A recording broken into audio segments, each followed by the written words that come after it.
Hello everyone, I'm Geetha Manaswini and welcome to this hands-on tutorial where we will be building a machine learning model using Altair AI Studio's auto model feature.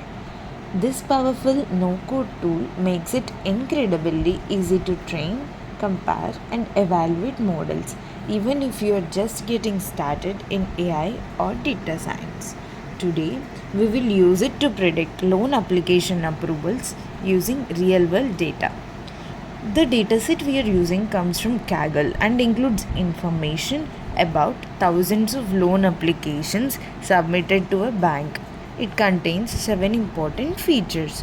The first one is the reason for loan application, and the second one is their applicant's income.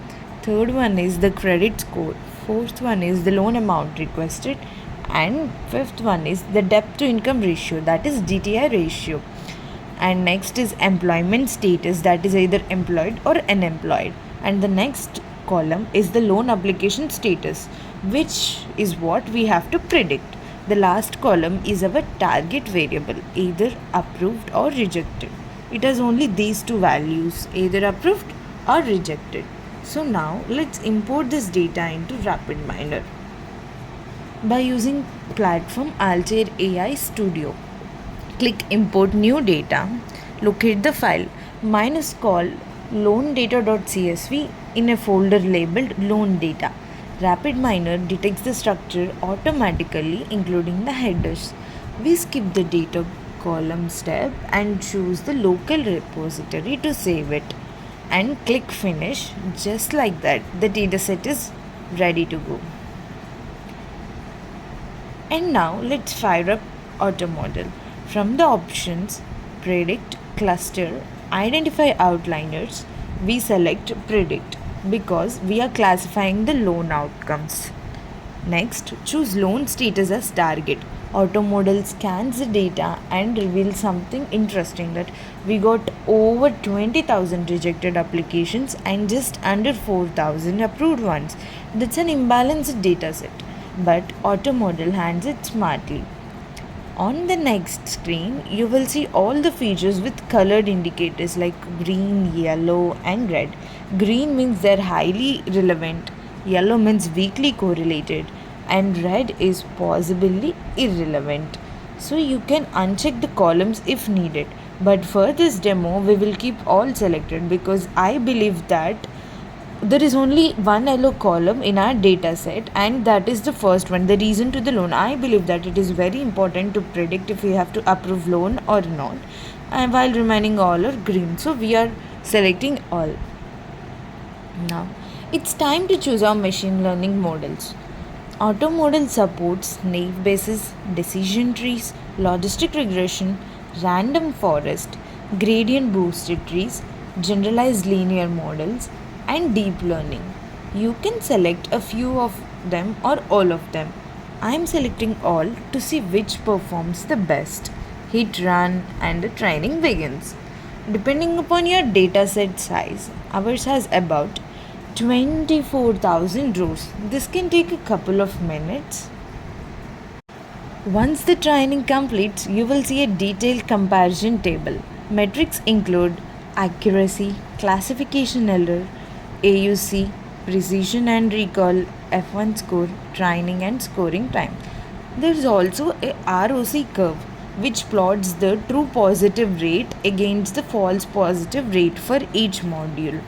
The closer the curve hugs the top left corner, better the model. Deep learning, random forest, and gradient boosted trees performs the best. They hug that corner.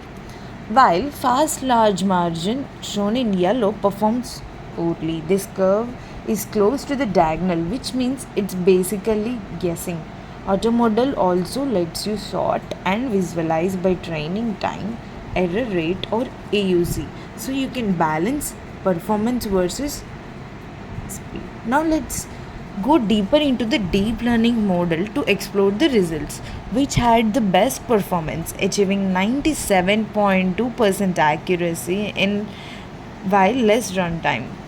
So check out the confusion matrix. It shows how many applications were actually approved but predicted and vice versa.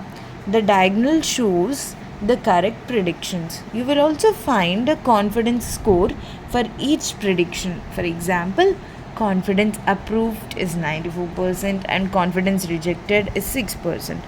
This helps you to understand model certainty and identify edge cases. So, next look at the weights by correlation. This shows how much each feature impacts the model's decision. For example, credit score and DTI have a strong influence. Loan reason might have a weaker correlation. You can also explain the correlation matrix, which shows how features relates to one another, either positively or negatively. This is critical for understanding data behavior before making business decisions. Now let's pull back the curtain and take a closer look at what's happening behind the scenes. When we use auto model, even though the interface is simple, the system is doing a lot of complex work under the hood in 5 key stages. First one is basic preprocessing. Before anything else, the system loads and cleans your data. This includes identifying and handling missing values, ensuring that numerical and categorical values are correctly recognized, removing any duplicate or inconsistent entries, splitting the dataset into training, validation, and optionally scoring sets. This ensures your model is built on a clean, high quality foundation. And step 2, feature engineering and modeling.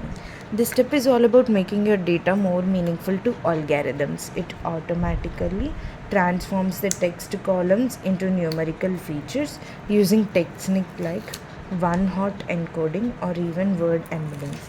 It might also normalize or scale values to bring everything to the same range. Then comes automatic feature engineering, where new columns might be created by combining the existing ones or identifying the interactions between variables. Finally, the platform trains a multiple machine learning models in parallel, using your selected algorithms and start optimizing them behind the scenes. This is where the model starts learning from the patterns in your data. And step 3, transform validation and scoring data. The same transformations applied to the training data must also be applied to the validation data set to ensure fair and consistent evaluation. The scoring data, which is typically new, unseen data with no known output. This consistency is crucial, otherwise, your model might perform well in training but fail in real world use. Step 4, scoring, validation, explanation, and simulators. Now comes the fun part, evaluating how well the models actually performed. The system generates predictions for the validation set.